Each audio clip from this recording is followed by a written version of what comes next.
एक बार की बात है, एक छोटे से गांव में एक हाथी रहता था। हाथी बहुत बड़ा और घने जंगल में रहने वाला था। वो किसी से नहीं डरता था और लोगों को अपनी शक्ति का एहसास कराना पसंद करता था। एक दिन गांव में एक कुत्ता भी था। वो कुत्ता छोटा और काफी होशियार था। वो लोगों के यहाँ बच्चों को खुश करने के लिए आया करता था। हाथी और कुत्ता एक दूसरे को पहले नहीं जानते थे, लेकिन एक दिन मिल गए। वे दोस्ती करने लगे और अच्छी तरह से बातचीत करने लगे। हाथी ने कहा, मुझे बहुत खुशी हुई कि मैं तुम्हें मिला। मैं शायद दुनिया का सबसे बड़ा और ताकतवर जानवर हूँ। कुत्ता समझता था कि हाथी थोड़ा बड़ा और घमंडी है, इसलिए उसने कहा, हाथी, मुझे मालूम है कि तुम बहुत बड़े हो, लेकिन फिर भी इंसान तुम्हें धकेलकर मार सकता है, और मुझे तो बहुत छोटा और दुर्बल होने की वजह से सब कुछ बचाना होता है।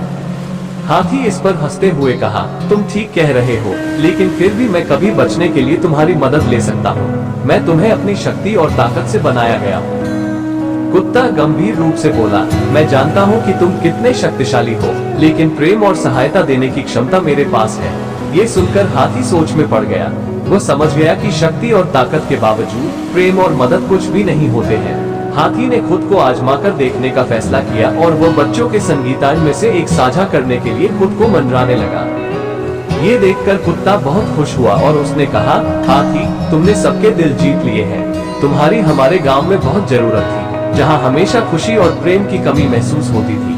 हाथी बहुत खुश हो गया क्योंकि उसने समझ लिया था कि हाथी और कुत्ता एक ही गुण रखते हैं, प्रेम और सहायता देने की क्षमता। ये बात हाथी के जीवन में एक महत्वपूर्ण सीख थी कि शक्ति और ताकत से भी बढ़कर प्रेम और सहायता का महत्व होता है।